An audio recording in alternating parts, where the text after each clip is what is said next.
Voy a ser honesta. Cuando leo las genealogías del Antiguo Testamento, tiendo a leerlas por encima. Me cuesta creer que haya mucho que extraer de estas partes de las Escrituras. Génesis capítulo 5 es un buen ejemplo de esto. Hay una lista con un patrón que se repite una y otra vez.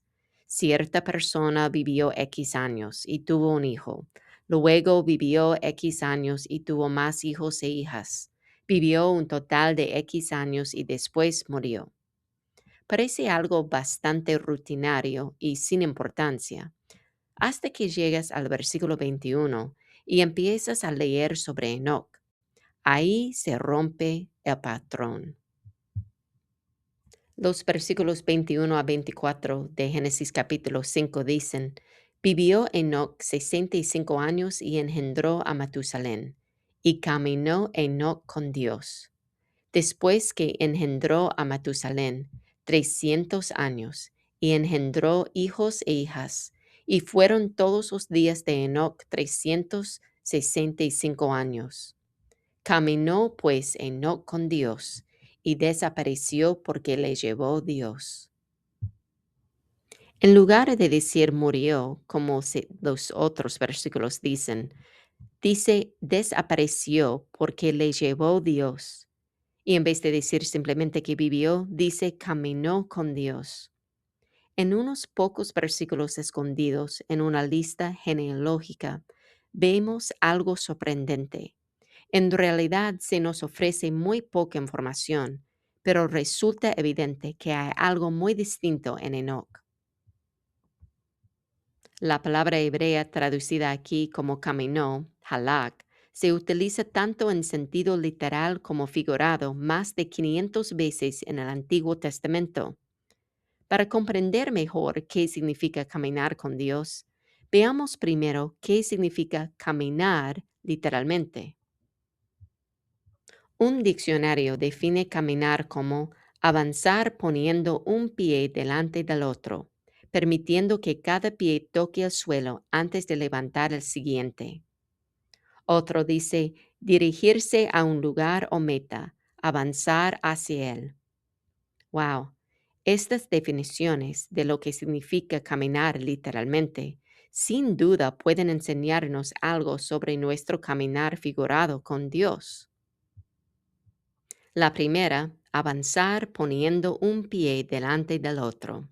Así es exactamente el caminar de fe del cristiano. No siempre sabemos a dónde vamos ni cómo llegaremos allí. Simplemente tenemos que poner un pie delante del otro y dejar que Dios nos guíe hacia donde Él quiere que vayamos. La segunda de Corintios 5:7 dice, porque por fe andamos, no por vista. La segunda definición es dirigirse a un lugar o meta, avanzar hacia él. Cuando caminamos con Dios, Él nos dirige. Él quiere mostrarnos el camino correcto. Como dice David en el Salmo 23, me guiará por sendas de justicia. El Salmo 32:8 dice, te haré entender y te enseñaré el camino en que debes andar. Sobre ti fijaré mis ojos. Y Proverbios 3:5-6 dice, fíate de Jehová de todo tu corazón y no te apoyes en tu propia prudencia. Reconócelo en todos tus caminos y él enderezará tus veredas. Esta definición también dice a un lugar o meta. ¿Hacia dónde nos guía Dios en nuestro caminar con Él? ¿Es hacia una relación más profunda con Él? ¿Es hacia la vida eterna? Los incrédulos no caminan con Dios. Nuestro pecado nos separa de Él. No podemos disfrutar de la íntima comunión de caminar con Él si no hemos saldado la deuda de nuestro pecado por medio de Cristo. Mira a Adán y Eva en Génesis 3:8. Dice, cuando el día comenzó a refrescar, el hombre y la mujer oyeran que Dios el Señor andaba recorriendo el jardín, entonces corrieron a esconderse entre los árboles para que Dios no los viera. En lugar de acompañar a Dios mientras caminaba por el jardín, se escondieron de él. Eso es lo que el pecado hace en nuestras vidas. Nos impide tener una relación íntima con Dios. En la práctica, ¿cómo es caminar con Dios? Billy Graham dijo que caminar siempre implica movimiento, progreso y dirección. Colosenses 2:6 dice, por tanto, de la manera que habéis recibido al Señor Jesucristo, andad en él. La palabra griega que se traduce aquí como andad es peripateo. Thayer dice de esta palabra que equivale a abrirse camino o progresar. En sentido figurado, equivale a aprovechar debidamente las oportunidades, a ordenar la propia vida, a conducirse. En pocas palabras, nuestro caminar es la forma en que vivimos, nuestro estilo de vida. Efesios 5:15-17 dice, mirad pues con diligencia cómo andéis, no como necios, sino como sabios, aprovechando bien el tiempo, porque los días son malos. Por tanto, no seáis insensatos, sino entendidos de cuál sea la voluntad del Señor. Muchos versículos de la Biblia nos dicen cómo caminar o vivir. Como mencioné antes, necesitamos vivir por fe, no por vista. Si regresamos a hablar de Enoc, Génesis no es el único lugar donde se le menciona. También se le menciona en Hebreos 11. El versículo 5 dice, por la fe Enoc fue sacado de este mundo sin experimentar la muerte. No fue hallado porque Dios se lo llevó, pero antes de ser llevado, recibió testimonio de haber agradado a Dios. No estoy exactamente segura de lo que eso significa hasta que leo el siguiente versículo. En realidad, sin fe es imposible agradar a Dios, ya que cualquiera que se acerca a Dios tiene que creer que Él existe y que recompensa a quienes lo buscan. El caminar de Enoc con Dios fue un caminar de fe. Caminar por fe significa que día a día los caminos que elegimos y las decisiones que tomamos se basan en nuestra confianza en Dios, un paso a la vez. También debemos caminar con amor, con el tipo de amor sacrificial que Jesús nos ha mostrado, y con sabiduría, que también mencioné antes. No debemos andar con engaño, ni astucia, ni adulterar la palabra de Dios, sino proclamar abiertamente la verdad. En nuestro caminar debemos realizar buenas obras y llevar fruto, como amor, gozo, paz, paciencia, benignidad, bondad, fidelidad, mansedumbre y dominio propio. También deberíamos caminar en vida nueva, dejando atrás nuestro pasado pecaminoso y caminando como las nuevas criaturas renacidas que realmente somos. También se nos dice que debemos caminar en la luz, no en las tinieblas.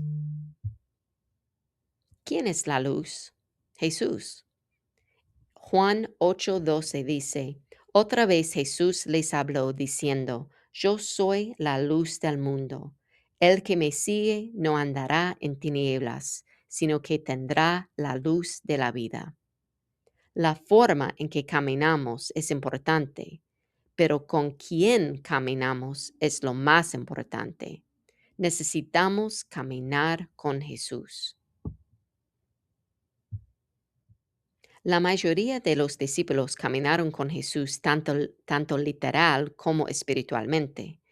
Mientras caminaban literalmente con Jesús, escuchaban sus enseñanzas, lo veían obrar, le hacían preguntas e iban a donde Él les guiaba.